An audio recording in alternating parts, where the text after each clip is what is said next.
জয় নিতাই, জয় নিতাই গৌর গোবিন্দ। আজকে ধ্যান যোগের উপরে বলবো। পুরুষোত্তম মাসের মধ্যে ধ্যান যোগটা বলছি। ভজ নিতাই গৌর রাধে শ্যাম। জপ হরে কৃষ্ণ হরে রাম। জয় গোবিন্দ নিতাই। শ্রীমদ্ ভগবদ গীতার শ্লোক নাম্বার 35। ধ্যান যোগের উপরে শ্লোক নাম্বার 35। ওম অঙ্গনতিমিরান্ধস্য জ্ঞানাঞ্জন শলাকয়া চক্ষুস্মিতং জনতস্মি শ্রী গুরুবে নমো। শ্রী চৈতন্য অনুবিষ্টং স্থাপিতং যেন ভূতলে স্বর্ণরূপ কদামহং দদাতি স্বপদান্তিকং। বন্দেহং শ্রীগুরু শ্রীযুতপদকমলং শ্রীগুরুন বৈষ্ণবংশ শিরূপং সগ্রজাত সঘন রঘুনাথিতং তং সদ্বিজং সাদৈতং সাবৈতং পরিজন সহিতং কৃষ্ণ চৈতন্য দেবং শ্রী রাধা কৃষ্ণ পদং সগণ ললিতা শ্রী বিশাখান্বিতশ্চ। হে কৃষ্ণ করুণা সিন্ধু দীনবন্ধু জগৎপথে গোপীশ গোপিকা কান্ত রাধা কান্ত নমস্তুতে। তপ্ত কাঞ্চনা গৌরঙ্গী রাধে বৃন্দাবনেশ্বরী বৃষভানুসুতে দেবী প্রণমামি হরি প্রিয়ে। বঞ্চাকল্পতরুভশ্চ কৃপা সিন্ধুভ্যৈব চ পতিতানাং পাবনেভ্য বৈষ্ণবেভ্যৈ নমো নমঃ। জয় শ্রীকৃষ্ণ চৈতন্য প্রভু নিত্যানন্দ শ্রী অদ্বৈত গদাধর শ্রীবাস নিতাই গৌর ভক্তবৃন্দ। ভজ নিতাই গৌর রাধেশ্যাম। জপ হরে কৃষ্ণ হরে রাম। শ্রী ভগবানুবাচ অসংশয় মহাবাহো মনো দুর্নিগ্রহং চলম অভ্যাসেন তো কন্তীয় বৈরাগ্য ন চ গৃহতে। শ্রী ভগবান উবাচ পরমেশ্বর ভগবান বললেন, অসংশমচ সন্দেহ নেই মহাবাহ হে মহাবীর, মন দুর্নিগ্রহ হচ্ছে দুর্দমনীয়, চলম চঞ্চল্য, অভ্যাসেন হচ্ছে অভ্যাসের দ্বারা, তু কিন্তু কুন্তেয় হে কুন্তিপুত্র, বৈরাগ্যন হচ্ছে বৈরাগ্যের দ্বারা, চ ও গৃহতে বশীভূত করা সম্ভব। এই দামোদর মাস যেমন হয় কার্তিক মাসে, আর এটা হচ্ছে পুরুষোত্তম মাস।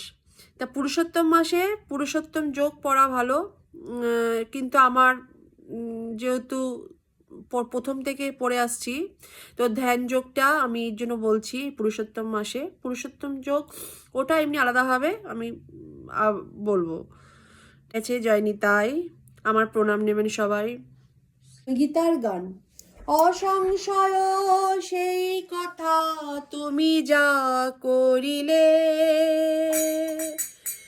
অত্যন্ত কঠিন সেই মনের চঞ্চলে, কিন্তু যদি করে চেষ্টা শুনো কন্তেয় বৈরাগ্য সাধনে, তবে হয় কার্য শ্রেয়।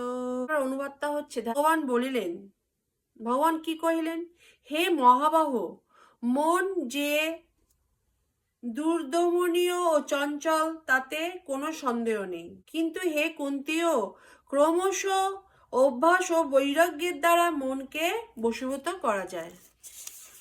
বল তাৎপর্য কি? অবাধ্য মনকে সংযত করা যে কত কঠিন তা অর্জুন বুঝতে পেরেছিলেন। ভগবানের সেই কথা স্বীকার করলেন, কিন্তু সেই সঙ্গে ভগবান জানিয়ে দিলেন যে অভ্যাস ও বৈরাগ্যের দ্বারা তা সম্ভব। সেই অভ্যাসটি কি?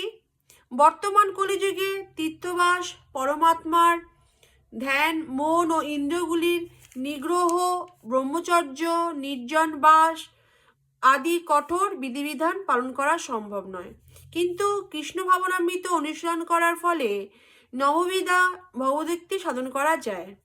ভক্তির প্রথম ও প্রধান অঙ্গ হচ্ছে কৃষ্ণ কথা শ্রবণ। মনকে সমস্ত ভ্রান্তি ও অনর্থ থেকে শুদ্ধ করবার জন্য এটি অতি শক্তিশালী পন্থা। কৃষ্ণ কথা যত বেশি শ্রবণ করা যায়, মন ততই প্রবুদ্ধ হয়ে কৃষ্ণ বিমুখ বিষয়ের প্রতি অনাসক্ত হয়। হরি বল। কৃষ্ণ ভক্তির প্রতিকূল কার্যকলাপ থেকে মনকে অনাসক্ত করার ফলে সহজেই বৈরাগ্য শিক্ষা লাভ করা যায়। বৈরাগ্য মনে হচ্ছে বিষয়ের প্রতি অনাসক্তি ও ভগবানের প্রতি আসক্তি। কৃষ্ণলীলার মনকে আসক্ত করার থেকে নির্বিশেষ বৈরাগ্য অনেক বেশি কঠিন। কৃষ্ণলীলার প্রতি আসক্তি বস্তুত খুবই সহজসাধ্য, কারণ কৃষ্ণ কথা শ্রবণ করা মাত্রই শ্রোতা তার প্রতি অনুরক্ত হয়।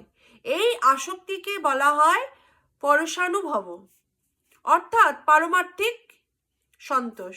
এই অনুভূতি অনেকটা ক্ষুধার্ত ব্যক্তির প্রতি গ্রাসে গ্রাসে ক্ষুধা নিবৃত্তি রূপ তৃপ্তির মতো। ক্ষুধার সময় যতই ভোজন করা হয় ততই তৃপ্তি ও শক্তি অনুভব হয়। সেই রকম ভক্তির প্রভাবে মন বিষয় শক্তি থেকে মুক্ত হয় এবং অপ্রাকৃত তৃপ্তি অনুভূত হয়। এই পদ্ধতি অনেকটা সুদক্ষ চিকিৎসা এবং উপযুক্ত আহারের দ্বারা রোগ নিরাময় করার মতো। ভগবান শ্রীকৃষ্ণের চিন্ময় লীলা শ্রবণ করা হচ্ছে উন্মুক্ত মনের সুদক্ষ চিকিৎসা এবং কৃষ্ণপ্রসাদ হচ্ছে ভবরোগ নিরাময়ের তথ্য। এই সর্বাঙ্গীন চিকিৎসা হচ্ছে কৃষ্ণ ভাবনামৃত। জয় নিতাই গো, রাধে রাধে, হরে কৃষ্ণ। সকলকে আমার দণ্ডবাদ। বাঞ্ছা কল্পতরুভশ্চ কৃপা সিন্ধুভ্য এব চ পতিতানাং পাবনেব বৈষ্ণবেভ্যো নমো নমো। ভজ নিতাই গো, রাধে জপ হরে কৃষ্ণ হরে রাম। জয় নিতাই গৌর, রাধে রাধে, হরে কৃষ্ণ, হরি বল। শ্রীমদ্ ভগবদ গীতা কি জয়।